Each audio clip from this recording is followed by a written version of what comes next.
살면서 귀신 들린 집은 항상 조심해라. 살다 보면 그런 경험이 있습니다.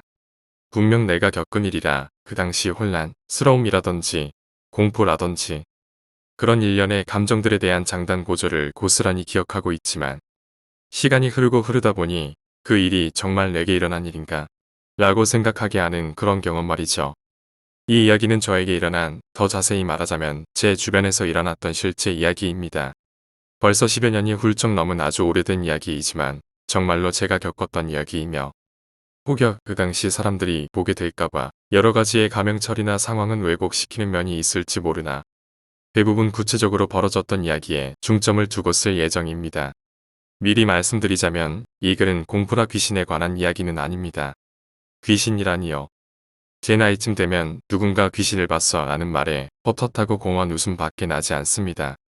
세상이란 우리가 생각하는 것보다 훨씬 논리적이고 과학적으로 실존하기 때문에 내 눈으로 보지 못한 신비로운 이야기보다는 내 눈으로 목격한 실존적인 이야기만 신뢰하게 됩니다. 그런 것이지요. 그럼에도 불구하고 논리적으로는 절대 설명할 수 없는 기이한 일들은 우리 주변에서 일어납니다. 이제 제가 하게 될 이야기는 제가 겪은 사실에 기반하여 말씀드릴 작정입니다.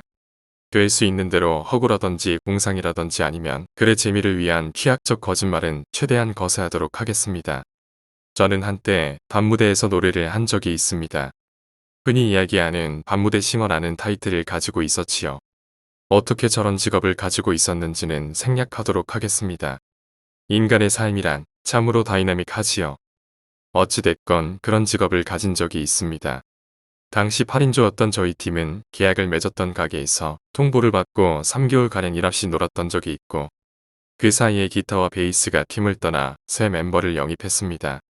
새 멤버가 왔으니 연습을 해야 한다는 연락을 받은 후 우리는 우리가 가진 레퍼토리로 연습을 했고 그렇게 비즈니스가 돼서 떠난 곳은 춘천에 소재하고 있던 나이트클럽이었습니다. 3개월 정도 일 없이 쉬다 보면 지방이니 뭐니에 대한 반박도 하기 어렵고 나름 공기 좋은 곳에 가서 쉰다고 생각하지 못하는 일종의 자포자기 심정도 있었던 터라 군말 없이 춘천으로 향했습니다. 내려간 날이 4월 중순이었는데 춘천은 4월임에도 불구하고 꽤나 날이 매섭더군요. 새벽에 업장 마감을 하고 저희는 악기 세팅을 끝내고 나서 날이 밝아 저희 숙소로 짐을 옮겼습니다. 숙소는 가정집을 주더군요. 강원대학교 근처에 위치하고 있었습니다. 구조는 큰 방 1개, 중간방 2개, 작은 방 1개 그리고 거실과 부엌으로 이루어져 있었습니다. 숙소에 대한 첫 느낌이나 흔히 얘기하는 스산한 기운 이런 건 모르겠습니다. 너무 피곤하기도 했고 빨리 눈을 붙이고 그날 저녁부터 무대에 올라가야 했기 때문에 일단 불이 나게 개인 물품들만 정리를 하고 난 후 김밥을 먹기 위해 멤버들이 거실로 모였습니다. 김밥을 먹다 우리 전 팀이 지금 가게에서 왜 떠났냐에 대한 이야기가 나왔고 마스터님은 글쎄 그거야 나도 모르지 라고 대답을 했는데 저희 팀 막내 여자 싱어 아이가 그러더군요. 근데요 제가 그 팀 인터넷 카페에 들어봤는데요 라고 말을 하더니 꼬리를 흐리더군요. 그래? 근데 왜 내렸대? 그 팀 꽤 잘하는 팀이잖아. 라고 드럼치는 형이 말을 하자 마지못한 듯 여자 싱어 아이가 말했습니다. 그게 숙소에서 자꾸 귀신이 나온다고 그래서 더 이상 못 쉬겠다고 울렸던데요. 라고 말을 했습니다. 그때 그 여자 싱어가 그런 말을 하자 저희 모두 참으로 어이없는 표정을 지었습니다.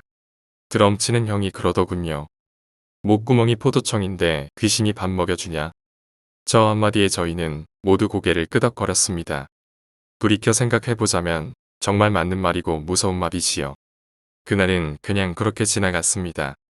석 달 동안 일 없이 벌이 없이 놀다 보면 누구나 그러하리라 생각합니다.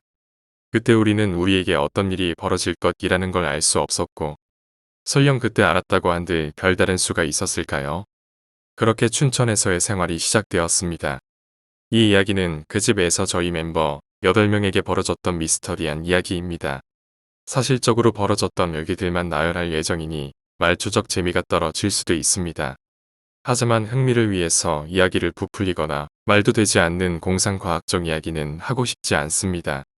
첫 번째 멤버 기타 녀석을 처음 봤을 때 인상에 남는 것은 눈이었습니다. 저보다 몇 살 어렸기 때문에 저에게는 꼬박꼬박 형님이라는 칭호를 썼었는데 처음 연습을 하기 위해 녀석과 마주쳤을 때 눈빛이 안 잊혀지더군요. 흔히 신내린 사람의 눈빛은 일반인들과 조금 다릅니다. 설명하기 어렵지만 형용하기 어려운 눈빛이 납니다. 그런데 녀석의 눈빛이 그렇더군요. 하지만 말을 해보니 털털하고 나름 깍듯한 예의도 지니고 있어서 별 생각 없이 친해졌던 녀석입니다. 녀석은 레스폴을 다루는데 톤도 잘 뽑아냈고 실력도 좋았습니다. 레스폴이란 기타가 톤 뽑아내기 은근히 까다롭고 어렵기 때문에 단무대에서는 잘 쓰지 않기 마련인데 녀석은 묵직하고 정확하게 톤을 뽑아내더군요. 기타 실력도 손에 꼽을 정도로 잘 치던 녀석이었고요. 여튼 눈빛은 금방 잊혀졌습니다. 심성도 나쁘지 않은 것 같고 실력도 곧잘 있고 일 끝나고 녀석과 달걀에 소주 마시는 낙으로 살았으니 눈빛이 내수겠습니까? 그런데 달이 갈수록 조금 이상한 게 녀석이 술만 먹으면 어디론가 사라지는 겁니다. 둘이 마신 후 형 먼저 들어가 계세요. 전 좀 어디 들렀다 갈게요. 라는 말과 함께 사라지길래 처음엔 어디 PC방 들러서 게임이나 하다 오나 보다라고 생각했습니다. 그리고 아침이나 오후에 잠이 깨보면 어제 입고 있던 옷 그대로 잠들어 있습니다. 그런데 이상하게 그 옷이 어딘가 긁혀서 올이 나가 있다거나 등에 낙엽을 잔뜩 묻혀 있는 건 예사고 머리는 항상 엉클어져 있고 손등도 어디서 긁힌 자국과 피가 말라 붙어 있는 자국 같은 게 보이더군요. 그래서 제가 어느 날 물어봤습니다. 너 술 먹다 가는 곳이 PC방이 아니었냐? 도대체 어딜 갔다 오는 것이냐? 등을 물어봤는데 녀석은 묵묵부답으로 일관하더군요. 이게 시간이 지날수록 증상이 심해지길래 마스터 형에게 넌지시 이야기를 했습니다. 당시 저희 팀 마스터 형님은 나이대가 꽤 많으셨습니다. 거의 아버지 뻘이었지요. 요즘도 가끔 가요 무대에 심심찮게 나오시더군요. 여튼 마스터 형님도 알고 있었다고 말씀하시더군요. 형님도 처음에 별거 아닌 걸로 치부했는데 점점 심해지는 것 같다며 지금 네가 제일 친하니 옆에서 잘 주시하라고 넌지시 얘기하시더군요.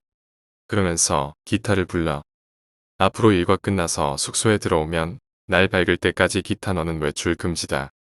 라고 말씀하셨습니다. 녀석은 순순히 알겠다고 했고 저는 형님의 그 한마디로 일단락되었다고 생각했습니다. 문제는 그날 새벽에 일어났지요. 보통 일 끝나고 새벽에 숙소로 들어와서 야식을 시켜 먹는 날이 많았는데 그날도 숙소에서 야식을 시켰습니다. 닭발, 닭봉집, 그 외 먹거리와 소주 등등. 한참 갖은 농담과 함께 야식을 먹다가 마스터님이 그러시더군요. 기타 넌 먹고 방에 들어가서 빨리 자 또 나가지 말고. 저는 그때 다른 멤버랑 낄낄거리며 농담을 하다 마스터 형님이 그 말씀을 하시길래 기타를 돌아봤더니 녀석의 표정이 굉장히 이상하게 변해 있더군요. 뭐랄까. 넋이 나간 사람처럼 표정은 무표정한데 눈빛은 초점 없이 묘하게 빛이 나고 있었습니다. 그런데 정말 웃긴 건 입에 닭발 양념을 다 묻힌 채 닭발을 먹고 있더군요. 그냥 먹다가 입에 좀 묻은 게 아니라 아무 생각 없이 닭발을 입에 갖다 쑤셔 넣느라 묻은 듯하게 입 주위에 양념이 다 묻어 있었습니다. 갑자기 녀석이 섬뜩해 보이기 시작했습니다. 저만 그렇게 느낀 게 아니라 멤버들이 동시에 다 그렇게 느꼈는지 갑자기 싸한 침묵이 찾아오면서 멤버 모두 일제히 녀석을 쳐다봤습니다. 녀석은 아랑곳 없이 양념을 입에 묻히면서 입에 우겨넣고 있었고요. 갑자기 마스터 형님이 말씀하시더군요. 야 오늘 쟤 밖에 못 나가게 해라. 쟤 어딘가 이상하다. 그 말이 끝나기가 무섭게 녀석이 벌떡 일어나더니 현관 쪽으로 걸어가는 겁니다. 그러자 드럼치는 형님이 같이 일어난 녀석의 뒷덜미를 낚아챘어요. 야 임마 너 나가지 말라는 말 못 들었어? 그때 드럼치는 형님이 한덩치 하셨습니다. 얼굴도 우락부락하게 생겼고 형님이 그렇게 녀석을 집 안쪽으로 밀쳐내자 녀석은 또 멍하게 드럼치는 형님을 바라보다 부엌 쪽으로 가더군요. 저희는 멍하게 서로를 쳐다보며 저놈 뭐야? 라는 생각을 할 즈음 갑자기 부엌에서 와장창 소리가 나길래 저희 모두 일어나 부엌 쪽으로 달려가 봤습니다. 그러자 녀석은 온데간데 없이 사라졌고 부엌 창문에 있던 쇠창살이 뜯겨나가 있더군요. 정말 기가 막혔습니다. 그 쇠창살이 약한 것도 아니고 그렇게 허무하게 지시겨 놓을 성질의 것도 아니고 저희는 난리가 났죠. 닭발이고 나발이고 모두 신을 신고 녀석을 찾아 밖으로 뛰쳐나갔는데 흔적도 없이 사라졌더군요. 마스터님은 벙쪄 있고 1시간여를 녀석을 찾아 동네를 헤매다 포기하고 들어왔습니다.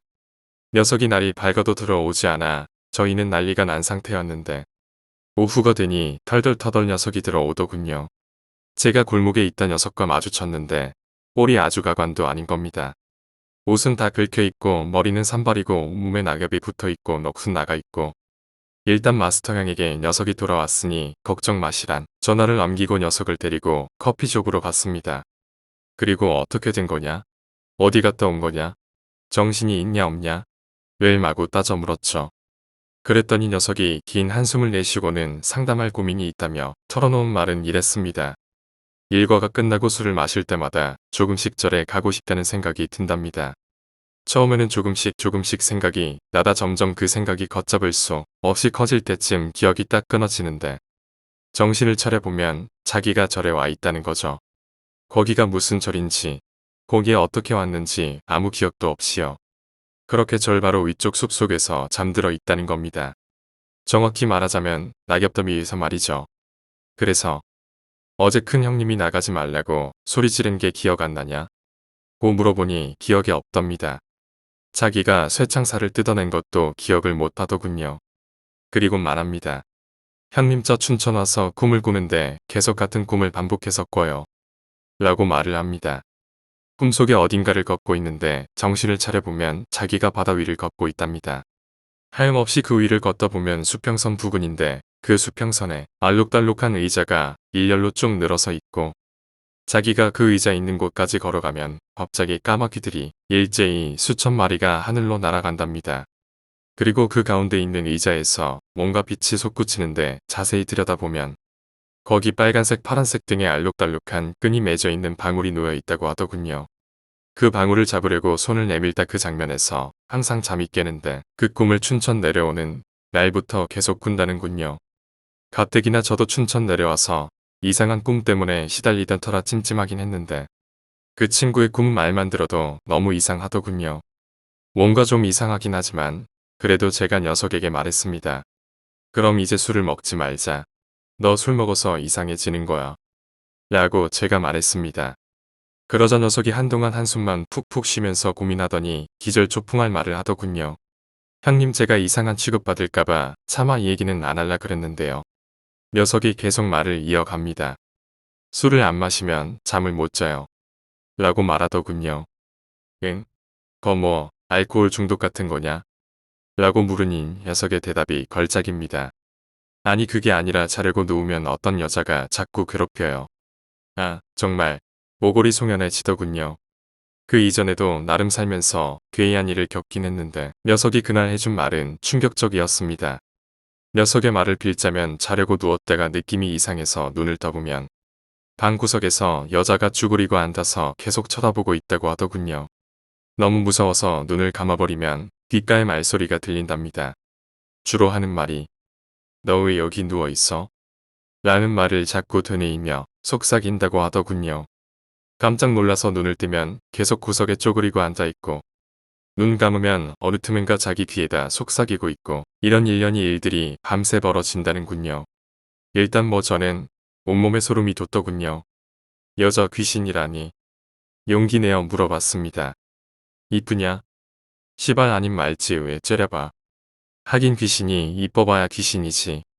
녀석은 원래 작은 방에서 드럼치는 형과 같은 방을 쓰다가 뜬금없이 드럼치는 형이 코를 너무 심하게 골아서 못 자겠다고 우리 방에서 같이 생활했었는데 녀석의 말에 의하면 그 귀신 때문에 우리 방으로 도망온 거였다고 했습니다. 그런데 방을 옮기나 마나 계속 따라다닌다는 것이었습니다. 아 형, 나 아주 미치겠어요. 라고 말을 하는 녀석은 거의 울기 일보 직전이었습니다. 암튼 얘기를 하다 보니 일 나갈 시간이 다 되어 가길래 녀석에게 일단 일 나갔다가 나중에 얘기하자며 집에 들여보냈습니다. 그 얘기를 듣고 나니 기분이 뭔가 찜찜하더군요. 녀석에게 일단 비밀은 지켜주마라고 얘기했는데 사실 이때 공개적으로 얘기를 하고 공론화를 시켰으면 어땠을까 생각합니다. 그때 이미 멤버들끼리 서로 말은 안 하고 있었지만 각자 이상한 현상들로 시달리고 있었던 때였거든요. 말만 안 하고 있었다 뿐이고 기타 녀석에게만 좀 크게 시작했을 뿐이었지요. 당시 저도 조금 이상한 일에 시달리고 있었습니다. 멤버들에게 말은 안 했지만 춘천으로 내려간 다음 불면증이라는 걸 처음 겪었는데 불면증으로 잠을 못 자고 누워 있다가 어느 순간 이상한 꿈을 꾸고 있는 겁니다. 더위와는 조금 다른 차원인데 가위네 라거나 몸이 움직이지 않는다의 경우가 아니라 예를 들자면 어느 날 새 노래의 가사를 외우기 위해 거실에서 헤드폰을 끼고 노래를 들으며 가사를 외우고 있다가 벽에 기대고 앉아 있는 상태 그대로 잠이 까묵 들면 마당에서 갑자기 아이 웃음소리가 들립니다. 그래서 흙인 마당 쪽을 쳐다보면 어떤 7, 8살 정도의 남자아이가 공을 튕기며 놀고 있어요. 그것도 깔깔대고 웃으면서 공을 튕기고 뛰어서 공을 쫓아다니고 그때 방에서 기타 녀석이 소리도 없이 방에서 나옵니다. 그리고 조용히 밖으로 나가 대문 밖으로 나가면 아이도 기타 녀석을 따라 나가더군요. 그냥 따라가는 게 아니라 마치 마실 나가는 아빠 따라 나가듯이 기타 녀석의 상의를 꼭 부트처로 따라가는 겁니다. 그러다 다시 잠이 퍼득 깨 정신을 차려보면 이게 꿈인지 현실인지 도무지 구분이 안 가는 거예요. 분명 느낌은 꿈인데 방에 가보면 역시나 기타 녀석은 사라져 있고 다시 생각해 꿈이라면 너무 생생하고 이런 상태가 지속되다 보니 아주 죽을 맛이었습니다. 또 한 번은 여느 날처럼 방에 누워 잠이 오지 않아 말똥말똥한 정신으로 눈을 감고 있는데 거실에 웬 여자가 부엌 쪽에서 쓱 걸어 나와 드럼치는 형방으로 쓱 그냥 들어갑니다. 깜짝 놀라 정신을 차려보면 또 꿈이고 하지만 가만히 생각해보면 너무 현실 같고 이건 정말 겪어보지 않은 사람이면 모릅니다. 보통 싱어들은 잠을 많이 자야 합니다. 성대는 민감한 부위라 그런 식으로 관리해야 그 목이 상하지 않거든요. 그런데 잠을 통 자지 못하니 목은 목대로 쉬고 목이 쉬어서 말은 나오지도 않는 상태인데 무대는 올라가야 하고 노래는 마음대로 안 되고 아주 죽을 맛이었죠. 그날 기타 녀석에게 그 이야기를 듣고 어머니께 전화를 드렸습니다.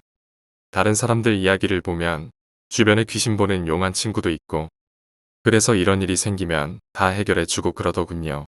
하지만 불행하게도 제 주위엔 그런 친구가 존재하지 않았습니다. 여자 밝히는 놈은 많아도 말이죠.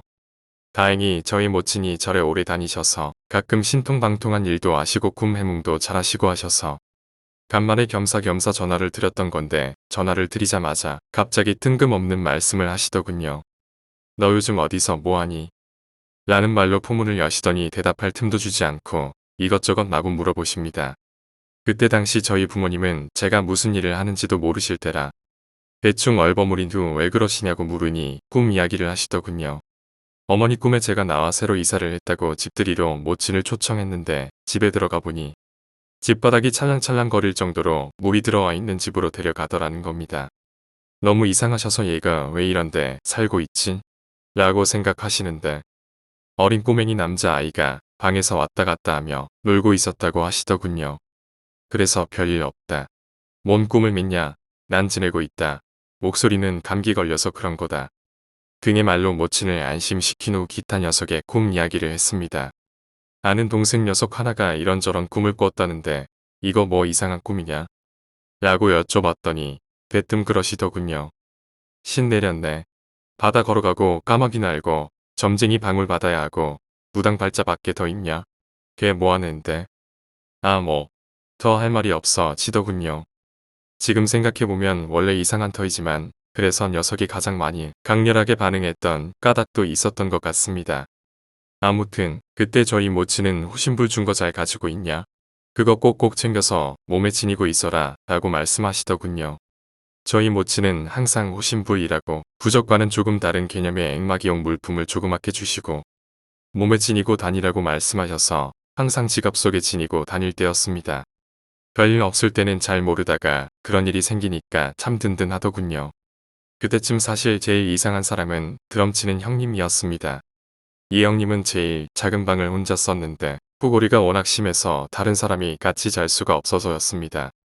이 형님은 전에 이야기한 대로 덩치고 크고 산적 같은 스타일의 성격도 털털하고 그냥 동네 아저씨 이미지인데 왠지 점점 말라가는 겁니다. 다크서클은 점점 지구가 잡아당기고 있고 근데 뜬금없이 조금 자다 말고 낚시를 가는 거예요. 워낙 낚시를 좋아하시는 형님이고 춘천으로 간다 그랬을 때도 낚시 실컷 할 수 있겠다고 좋아하시던 형님이긴 했는데 저렇게 뜬금없이 줄창 낚시터에서 살 줄은 몰랐거든요. 그때는 그냥 그러려니 했습니다. 워낙 팀에서 오래된 멤버셨고 마스터 형님도 드럼 형님이라면 든든한 신뢰를 하고 계시던 사이라 낚시 다닌다고 문제될 건 없었죠. 그런데 이때쯤 제가 아주 이상한 일을 겪고 베이스 녀석과 싸우게 됩니다. 녀석은 우리 방에 딸린 다락방에서 생활했습니다.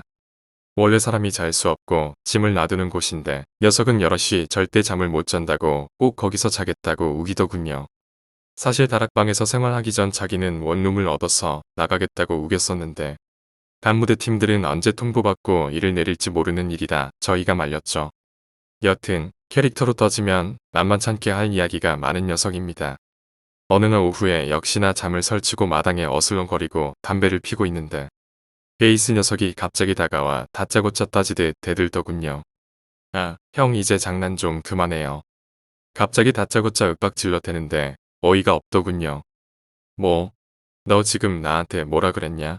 내가 너한테 장난을 왜 쳐? 저도 뜬금없는 말에 열불이 나 소리쳤습니다. 당시 저도 녀석에게 열받는 일이 있었기 때문에 마침 잘 됐다 싶은 것도 있었죠. 그런 상태에 저한테 대드니 이렇게 버릇없이 나올 때 한번 큰 소리를 내줘야겠다는 심리도 존재했던 것 같습니다. 그렇게 제가 더 세게 나오니 녀석이 기집애처럼 새처럼 하게 째려보더니 삑 돌아서서 가려고 하더군요. 야, 너 이리 와봐. 너 지금 나랑 장난하냐? 아니 장난이 아니라 형 너무 심하시잖아요. 하루 이틀도 아니고. 그러면 장난. 내가 너랑 장난을 왜 쳐? 아니 형이 새벽마다 제 방문에다 대고 여자 목소리로 장난치잖아요. 이상한 말 해가면서. 녀석이 그 말을 하는데 얼음장 물을 뒤집어 쓴 것처럼 꼼짝할 수가 없더군요. 제가 벙친 표정으로 멍하게 있으니 녀석도 뭔가 이상하다 싶었나 봅니다. 야, 나 그런 적 없어. 녀석의 말에 의하면 올라가서 베이스 연습 좀 하다 자려고 누우면 문 밖에서 여자 목소리로 여러 가지 소리가 들린다고 하더군요. 낄낄대는 소리도 들렸다가 이상한 말소리도 냈다가 여자 신호 아이들이 남자 방에 들어올 리가 없고 기타는 장난칠 녀석은 아니고 또 다른 건반 형님은 나이가 나이인지라 장난칠 것 같지도 않고 녀석은 범인이 저라고 단정하고 있었던 겁니다. 제가 흥분해서 말했죠. 말이 되냐? 난 지금 목이 쉬어서 높은 코러스도 못 들어가고 있는데 어떻게 여자 목소리를 흉내내느냐? 그러자 녀석도 얼어붙더군요. 그렇네요. 아 형, 저 무서워서 이 집에 못 있겠어요. 저 나가고 싶어요. 녀석이 아주 울상이 돼서 말합니다. 그때 녀석이 더 졸까봐 말을 안 한 게 새벽에 저는 그 녀석 방에서 가끔 여자 목소리를 들었거든요. 정확히는 안 들리지만 뭔가 조곤조곤 말하는 것 같기도 하고 웃는 것 같기도 하고 저는 단순히 여자 싱어애들 방에서 공진이 돼서 안에서 소리를 타고 오려니 하고 무심히 지나고 있었는데 좀 지나서 알게 된 사실은 우리 팀 여자 싱어 아이들은 들어오자마자 씻고 바로 기절해서 잠드는 곰순이 스타일인 거죠. 둘이서 마당에서 벙치고 서 있는데 외출을 나가셨던 마스터 형님이 들어오십니다.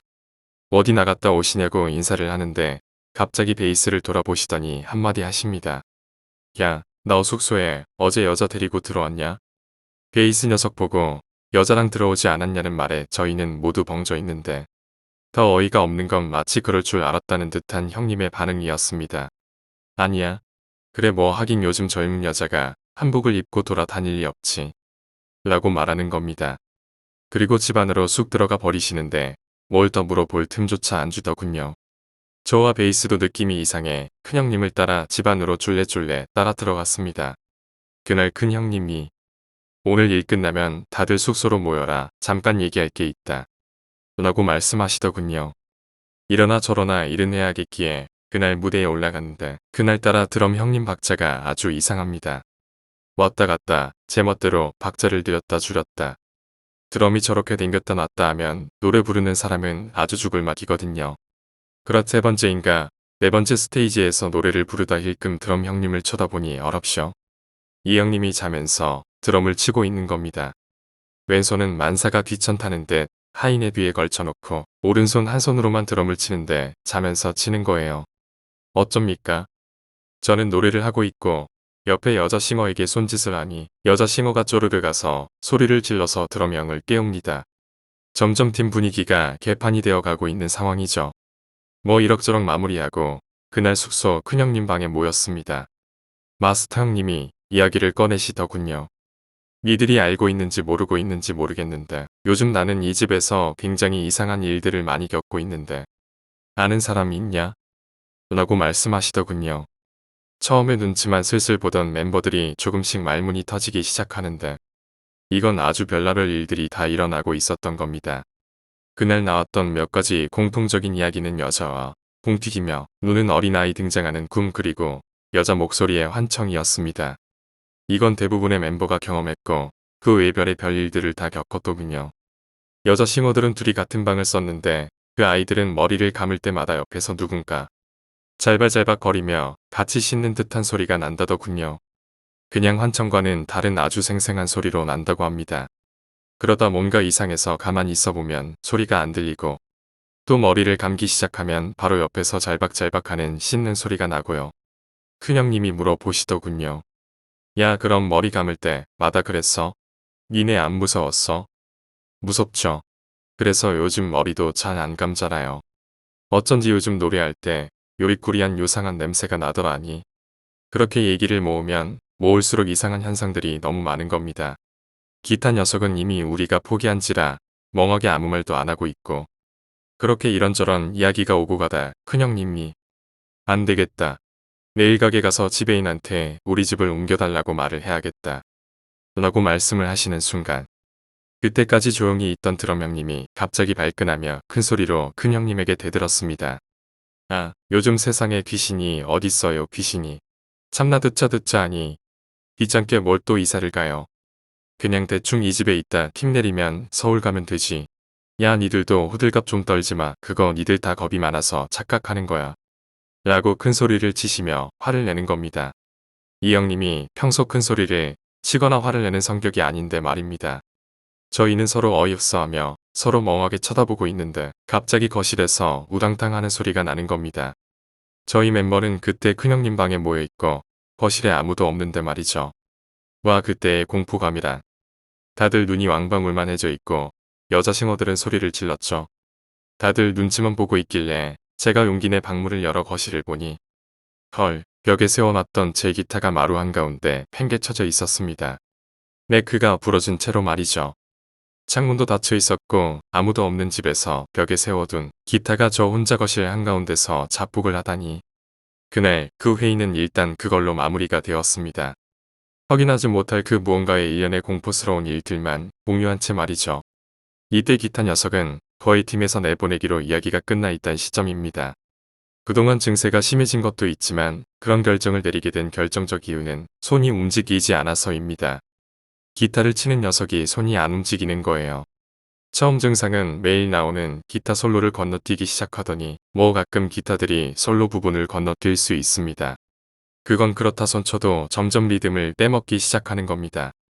근데 이 녀석은 다른 건 몰라도 자기 기타에 대한 자부심이 워낙 강해서 자기 파트를 빠뜨리거나 설렁설렁 한 적이 없는 녀석이거든요. 그래서 그 즈음 녀석에게 물어본 적이 있습니다. 요즘 리프가 왜 그래? 좀 많이 비는데? 그러자 녀석이 뜻밖의 말을 합니다. 그게 아니라요 형. 저 언젠가부터 손이 안 움직여요. 뭐? 그게 무슨 말이야? 기타가 손이 안 움직이면 어떡해? 근데 그게 정말 손이 안 움직여요. 그때 저희 모친이 해주신 말이 생각나더군요. 신 내린 사람이 신을 자꾸 거부하면 제일 먼저 하는 해코지가 밥벌이를 못하게 만든다는 그런 연유로 녀석은 그만두고 서울로 올라가기로 이야기가 되어 있었고 새 멤버는 제가 아는 기타가 내려오기로 이야기가 되어 있었습니다. 물론 새로 올 녀석에게 이런저런 이야기는 전혀 하지 않았죠. 전전팀에 알고 있던 기타 녀석에게 전화해서 야 우리 팀 기타 공석 춘천 콜 이라고 하니 오 당연 콜 나 다음 주부터 바로 갈 수 있음 이라고 해서 급 체인지된 상황이었습니다. 그 녀석은 그 주까지만 하기로 했고 뭐 반무대 레퍼토리야 거기서 거기인지라 섹션이나 엔딩 부분 조금만 맞춰보면 바로 무대에 올라갈 수 있던 상황이었던 거죠. 그러고 보면 반무대에서 기타는 참 팔이 목숨이긴 합니다. 암튼 그때 제가 분명히 그 녀석에게 얘기했죠. 야 근데 여기 귀신 나오는데 괜찮겠냐? 라고 하자 녀석이 덥석 귀신 신하라 까먹는 소리 하고 있네. 야 귀신이 문제냐 목구멍이 문제지. 라는 쿨한 대답을 한 적이 있습니다. 시점을 뒤로 밀어서 미리 말하자면 기타 녀석은 그렇게 그만두고 서울로 올라갔습니다. 기타는 그만뒀냐고요? 서울 올라가자마자 안산에 있는 딴 팀에 가서 잘 치고 있더군요. 그래도 녀석과 저는 나름 많이 붙어 있어서 꽤 정이 생겼던지라 안산팀에 들어간 후 저와 통화를 자주 했었는데 녀석이 언젠가 믿기지 않는 이야기를 해준 적이 있습니다. 녀석이 춘천에서 떠나는 날 자기 차에 악기들과 짐들을 싣고 춘천을 나서는데 국도에 접어들기 전에 산속으로 나 있는 샛길로 갑자기 들어가고 싶어 지더랍니다. 한 번도 가본 적도 없는 길인데 말이죠. 일단 차로 올라갈 수 있는 곳까지 차를 몰고 가고 길이 막혔길래 차를 세워놓고 무작정 걸어 올라갔답니다. 딱히 다른 이유가 있는 건 아닌데 왠지 가야만 할 것 같은 느낌이 계속 들었다고 하더군요. 그렇게 1시간 정도 산속을 올라가는데 자그마한 암자가 하나 나오고 그 앞밭 같은 곳에 어느 스님 한 분이 쪼그리고 앉아서 이것저것 묘종들을 만지고 계시다가 산으로 올라오는 후배를 보시고는 빙그레 웃으며 일어서시더랍니다. 그러더니 그 녀석 보고 아이고 생각보다 많이 늦으셨네. 밥 다 식었겠다. 일단 어여 들어갑시다. 라고 말하시더라는 겁니다. 그래서 그 녀석이 네, 아니요 저는 사람 잘 못 보신 것 같은데요. 라고 말하니 허허 잘 못 보고 말고 어딨겠소. 이야기 들은 인상에 오시며 행색이 딱인데 일단 듭시다. 라고 말하며 앞장을 서시더랍니다. 그래서 스님을 따라 암자로 들어가는데 공양주분이 부엌 쪽에서 나오시며 보시더니 아이요 많이 늦으셨네. 바로 상 들어갈게요. 라고 하시더니 차려놓은 밥상을 들고 들어오시더래요. 일단 얼떨떨하게 밥이 입으로 들어갔는지 코로 들어갔는지 모르게 밥을 다 먹고 앞 대청에 스님과 이야기를 나누는데 스님이 그러시더랍니다. 어제 꿈을 꿨는데 부처님이 나타나셔서 내일 언제쯤 이렇게 저렇게 생긴 아이가 찾아올 것이다. 그간 많이 시달린 아이니 따뜻하게 챙겨 먹여주고 뭐 하나 들려서 보내라 라고 했다는군요. 그래서 주는 밥 실컷 얻어먹고 스님과 한참 이야기 나누고 절을 한 후 서울에 가서 스님이 주신 것을 펼쳐보니 호랑이 그림이었다고 하더군요. 그리고는 서울에 올라가니 거짓말처럼 손가락이 잘 움직이더라는 겁니다. 그래서 바로 안산에 있는 딴 팀에 들어가서 팀 분위기 좋은 곳에서 자리 차고 있다더군요. 제일 좋던 줄 알았던 놈이 사실 제일 먼저 운 좋게 탈출하는 것이었다니. 어느 날 녀석이 심각한 얼굴로 낮에 저한테 묻었습니다. 야, 우리 기숙사에 싱어 애들 말고 다른 여자가 같이 사냐? 무슨 소리야? 다른 여자가 왜 살아? 그러자 녀석이 털어놓은 말은 이렇습니다. 온 첫날 자신이 일 나가기 전 샤워를 하려고 노크를 하고 문을 열었는데 어떤 여자가 샤워를 하고 있더랍니다. 깜짝 놀라서 죄송합니다. 라고 말하고 문을 닫는데 안 보는 척하면서 힐끔 여자를 쳐다보니 자신을 정면으로 서서 바라보면서 시익 웃는 얼굴을 하고 있더라는 거예요. 깜짝 놀란 마음에 마당에 나가 담배를 한 대 물고 아무리 생각해봐도 팀에 저런 여자가 없을 텐데 하는 생각에 성난 소중이를 진정시키고 다시 들어가 노크를 하니 인기척이 없어 문을 열어보니 아무도 없더라는 거죠. 그래서 제가 그랬습니다. 야, 이 새끼 이거 난 놈일세. 난 놈이야. 난 놈이라니 그게 뭔 소리야? 아는 여자야? 그럼 알지 그 여자. 그 여자 귀신이야. 야 남들은 실체도 모르고 시달리는데 넌 오자마자 한 방에 보내. 야 잘난 놈일세. 라고 제가 말하자 녀석은 벙찐 표정을 지은 채 움직이지 않더군요. 야 내가 여기 귀신 있다 그랬잖아. 뭘 그렇게 놀래. 난 못 봤는데 근데 몸매가 어때? 몸매. 몸매 겁나 좋던데 가슴도 크고. 일단 그날 그렇게 낄낄대며 넘어간 적이 있었습니다. 그 집에 더 오래 있었으면 기타 녀석도 많이 시달렸을 듯 한데 녀석이 오고 얼마 있지 않아 집을 옮겨서 막상 녀석은 별로 재밌는 체험을 하지 못했습니다. 각설하고 시점을 훨씬 뒤로 돌려 저희가 그 업소를 그만두기로 하고 짐을 빼는 날이었습니다. 집에 있던 짐들은 미리 차에 실어놓고 그날 무대가 끝나고 새벽에 악기들까지 다 실어서 서울로 올려보낸 날이었죠. 일을 다 끝내고 나니 어느새 9시, 10시 정도 날이 환하게 밝았고 다른 멤버들은 각자의 차로 서울로 다 올라갔을 때였습니다. 드럼 형님하고 저하고만 남았을 때 드럼 형님이 그러시더군요. 야, 편의점 가서 뭐 좀 마시고 올라가자 내가 살게. 라고 하시길래 저는 간단하게 캔커피나 한잔 하자는 건 줄 알았죠. 파라솔에서 담배를 피며 기다리고 있는데 형님이 대낮부터 막걸리하고 봉지김치 하나를 들고 오시더라고요. 형님 지금 아침이고 이제 운전도 해서 서울도 올라가야 하는데 술 하시게요.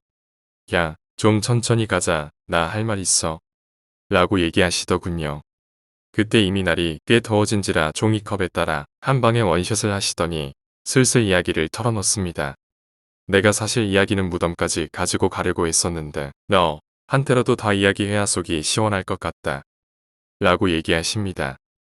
이 이야기 전에 들려드리지 못한 이 형님에 관한 사건이 있었는데 예전 마스터 형님이 모두를 불러 모아서 회의를 하고 얼마 되지 않았던 시점이었을 겁니다. 그때 낮에 일 나가기 전에 다른 사람들은 어딘가 나갔는지 보이지 않고 마침 숙소에 마스터 형님, 저, 여자 싱어의 한 명이 있을 때였어요. 갑자기 무슨 바람이 불었는지 마스터 형님이 야 우리 나가서 밥 먹고 오자 내가 사줄게. 라고 말씀하셔서 저와 여자 싱어에는 룰루랄라 옷을 걸쳐 입고 나갈 준비를 하고 있을 때였습니다. 큰 형님이 현관을 보시더니 드럼 신발이 있네. 야 드럼방에 있나 봐봐. 데리고 가야지. 라고 말씀하셔서 그때 마침 방 앞에 있던 여자 싱어애가 방문을 노크를 했습니다. 그런데 아무 대답이 없는 거예요. 방에 안 계신가 본데요. 낚시 가셨나 봐요. 라고 여자 싱어가 말하자 마스터 형님이 아닌데 신발 여기 있는데 문 열어봐봐. 라고 말을 했습니다. 이때 차라리 제가 문을 열었어야 하는데 여자 싱어애가 문을 벌컥 열어 제꼈는데 갑자기 멈칫하고 서 있더니 야악 하고 비명을 지르는 겁니다. 그리곤 얼굴을 감싸더니 주저앉더군요. 제가 후다닥 뛰어가봤더니 드럼치는 형의 바지와 팬티가 무릎께로 내려가 있고 소중이는 풀발기 상태로 누워 있는 겁니다. 눈은 해벌레 풀려 있고 근데 제 기억에 풀발기된 소중이가 앞뒤로 껐덕껐덕 움직이고 있는 거예요. 이거 뭐 저도 남자지만 차마 못 보고 있겠더군요. 그때 현관에서 달려온 마스터 형님이 쟤를 제치고 그 형님 방으로 들어가셔서는 문을 닫고 막 소리를 지르시더군요. 이 미친놈이 뭐하는 거냐? 오닿냐? 너 나한테 죽고 싶냐는 둥 그런 식의 큰 소리가 났던 적이 있었습니다. 그때 마스터 형님이 저와 여자 싱어를 부르셔서 이 이야기는 다른 멤버들한텐 비밀로 하자. 내가 쟤를 10년 넘게 데리고 있어도 이런 일이 없었는데 지금 이곳이 정상이 아니니 니네가 이해해줘라. 라고 이런 말씀을 하셨었습니다. 저야 전부터 드럼 형님하고 친하기도 했었고 나름 여자아이도 그런 일이 있기 전 드럼 형님의 인격을 알고 있었던지라 비밀로 잘 간직하고 넘어갔습니다. 그때 그 싱어 아이 성격도 좀 남자 같고 그랬습니다. 여하간 그런 일이 있었는데 형님이 갑자기 그날 일을 꺼내시더군요. 그날 나 그 귀신이랑 하고 있었어. 엥? 뭔 소리예요 형. 그날 그 방에 형밖에 없었는데 그냥 딸 잡다 걸려서 쪽팔려서 그래요. 야, 나 사실 발기부전이라 요즘 여자랑 못한 지 좀 됐어. 사실 이혼한 원인도 그 이유가 좀 컸고. 그날 보니까 형 거 아주 위풍당당하던데. 휴 그러니까 그게 좀 이상하지. 그때부터 형이 춘천에서 자기가 당했던 이야기를 해주기 시작합니다. 처음엔 작은 방에 기타 녀석과 둘이 잤을 때는 괜찮았는데 기타 녀석이 형님의 코 고는 소리 때문에 잠을 못 자겠다고 방을 옮긴 그날부터 뭔가 이상한 일들이 벌어졌다는 겁니다. 처음에 잠을 자는데 자기 귀에다 대고 어느 여자가 자? 라고 말을 하더랍니다. 깜짝 놀라서 일어나 주위를 보니 아무도 없고 다시 자려고 누우면 또 자? 라고 말을 하더랍니다. 그 말을 반복하다 조금씩 말이 많아지는데 자지마, 나랑 놀자라거나 아저씨 나 이쁜데 나보면 완전 반할걸 이런 종류의 말로 말이 더 늘어나더랍니다. 그게 며칠째 돼서 짜증난 형이 말을 했답니다. 나 좀 자게 그만 좀 괴롭혀나 자야 돼 라고 말하자. 그러지 말고 나랑 놀아나는 대화가 시작됐다고 하더군요. 그렇게 대화를 시작했답니다. 그런데 이게 화를 하면 할수록 재미있어서 슬슬 빠져들기 시작하다가 어느 날 그 여자가 보이더래요. 새벽에 자신은 옆으로 누운 채 대화를 하다가 눈을 번쩍 떴는데 자신의 눈앞에 같이 누워 자기 얼굴을 빤히 보면서 대화를 하고 있었다고 하더군요. 그런데 아무것도 입지 않은 채로 말이죠. 그때 이 형님 나이가 40대 중반이었는데 그때 이미 어느 순간부터 발기가 잘 되지 않았다고 하더군요. 창피해서 어디 가서 말한 적도 없고 그랬는데 너무 이쁜 여자가 발가벗은 채로 자기 앞에 누워 있으니 잠잠히 소식 없던 그 물건이 급 팽창을 하더랍니다. 그러더니 그 여자가 즉 귀신이 오빠 내가 좋은 거 해줄게 라더니 쓱 아래로 내려가서는 후루룩 찹찹을 해주더래요. 근데 이게 정말 자기는 태어나서 그렇게 황홀한 후루룩 찹찹을 처음 느꼈다고 하더군요. 그 형님 말에 의하면 머리끝에서 발끝까지 쾌락의 레이저, 광선이 마구 발사되는 느낌이었다고 합니다. 그런 날이 반복되다 보니 어느 순간엔 이건 뭔가 정말 크게 잘못됐다는 생각에 낚시도 굴을 챙겨 들고 밖으로 나갔는데 낚시를 좀 하려고 해도 머릿속은 온통 후루룩 찹찹 생각에 다시 방에 들어와서 누워있기를 반복했다고 하더군요. 그러더니 급기야 그 여자가 후루룩 찹찹을 그만두고 본인이 직접 올라타서 해줬답니다. 그때는 이미 이 형님도 제 정신은 아니었죠. 밤마다 무대에서는 졸고 기가 날마다 빨리니 다크서클은 배꼽까지 내려왔답니다. 그 형님의 말을 들으니 춘천에서 일어났던 그 형님의 이상한 행동들이 이해가 되는 겁니다. 그때는 제 정신이 아니었다고 본인이 그러더군요. 제가 물어봤습니다. 그럼 형님, 방 뺄 때까지 그 여자랑 붕가붕가를 했던 거예요? 아니 그건 아닌데 그게 그러면서 얘기를 할까 말까 망설이더군요. 뭔데요 형? 얘기를 다 해줘야죠.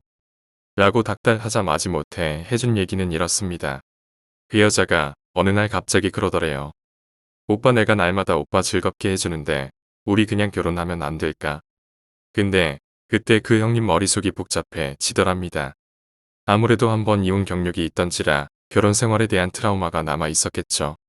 그래서 결혼? 아 결혼은 그거 안 좋은 거야.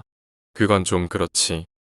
라고 말하자 갑자기 여자의 표정이 싸하게 변해갔답니다. 그러면서 그 형님도 아차. 인연이 사람이 아니었지라는 생각이 들더라는 거예요. 그날 이후부터는 나타나면 째려보기만 하고 후루룩 찹찹도 안 해주고 붕가붕가도 안 해주면서 계속 결혼 얘기만 꺼내길래 본인도 짜증만 나고 있던 상황에 저희가 방을 빼기로 하면서 급하게 집을 나오게 된 거죠. 정말 이 형님은 죽다가 살아났다고 봐야 합니다. 제가 말했습니다. 와 형님, 그럼 그 집에 그 여자가 항상 있었던 거래요? 집안에 항상. 그러자 그 형님이 뜻밖의 말을 했습니다. 아니야 가끔 우리 출근할 때 따라 나왔어. 무대에 같이 있거나 홀에 앉아 있기도 했어. 안와 등에 식은땀이 주르륵 흐르더군요. 형 그럼 지금도 우리 따라 나온 건 아니죠? 글쎄, 그건 뭐 안 따라왔겠지. 그건 나도 모르지. 라고 얘기하며 막걸리 잔을 비웠습니다. 그리고 이런저런 나머지 이야기들을 하며 술을 깨고 각자의 집으로 갔었는데 그 후에 그 형님의 소식을 들은 적이 없습니다. 그 팀이 춘천 일을 계기로 깨졌거든요. 저는 서울 올라오자 딴 팀으로 옮겨버렸고 그렇게 세월이 지나 연락처도 사라지고 뭐 그랬습니다. 이 정도로 춘천에서의 사건은 마무리를 해야 할 것 같군요. 사실 더 자잘한 에피소드들은 많았는데 써봤자 믿기 힘든 얘기가 대부분이라 그 얘기들은 그냥 걸러내고 씁니다. 아, 그리고 시간이 조금 흐른 후 인천 쪽에서 우연히 저희 전에 숙소에 있었던 전 팀 멤버와 술을 먹다 알게 돼요. 그 이야기가 나왔던 적이 있습니다. 얘기를 하다 보니 경험들이 겹치길래 물어봤더니 그 숙소에 저희 전에 묵었던 팀의 베이스였더군요. 뭐 그 팀도 저희 만만찮게 당하고 나갔던 거였고요. 지배인한테 숙소 바꿔달라고 계속 요구했었는데 묵살당했었다고 합니다. 근데 재밌던 게 그 숙소가 원래 밴드 숙소가 아니라 그 업소 간부들 숙소였다고 하더군요. 그런데 그 숙소에서 자기들이 날마다 시달리다 자기들은 다른 숙소를 구해 나가고 그 숙소를 밴드 숙소로 활용을 했던 거였죠. 귀신 이야기는 쏙 떼놓은 채 보통 음악 쪽 일을 하는 사람들은 일반인보다 귀신을 훨씬 더 잘 봅니다. 어떤 이는 연기의 주파수와 무대에 섰을 때 뿜어내는 인간의 주파수 영역이 겹치기 때문에 그렇다고 이야기를 하더군요. 그래서 그런지 무대에서 일을 하는 사람들은 초자연적인 현상을 많이 겪긴 합니다. 그러니 뒤에 그 숙소로 들어간 딴따라들은 그놈들보다 심하게 당하는 거죠. 그때 마스터 형님이 지배인에게 숙소 좀 바꿔달라 귀신 때문에 못 살겠다고 이야기하자 이상하게 한숨부터 쉬던 지배인 얼굴이 떠오르더군요. 원래 그런 말이 나오면 요즘 세상에 귀신이 어딨냐? 는 말이 나와야 정상인데 말이죠. 어쨌건 제가 춘천에서 겪었던 이야기는 여기까지입니다. 뒤죽박죽 좀 엉망이고 빠진 이야기도 많지만 10년 훨씬 전에 있었던 그래서 토막난 기억의 팬님들을 재정립하느라 매끄럽지 못한 부분들이 있었을 수도 있습니다. 지금 생각하면 사실 저는 저때 제가 겪었던 이야기가 현실 같지 않습니다. 잠깐 다른 차원의 문을 열고 들어가서 잠깐 전혀 생뚱한 일을 하고 다시 이 차원의 문을 통해서 현실로 돌아오지 않았을까 하는 생각도 자주 합니다. 저 일을 겪고 약 1년여간 밤무대 생활을 더하다 다시 주류 사회로 편입을 했고 지금은 조그마한 회사 하나를 경영하는 입장까지 올라오다 보니 그때 일들이 까마득하게 먼 그리고 실존하지 않았던 그런 생경한 느낌들로 남아있는 것이 사실입니다.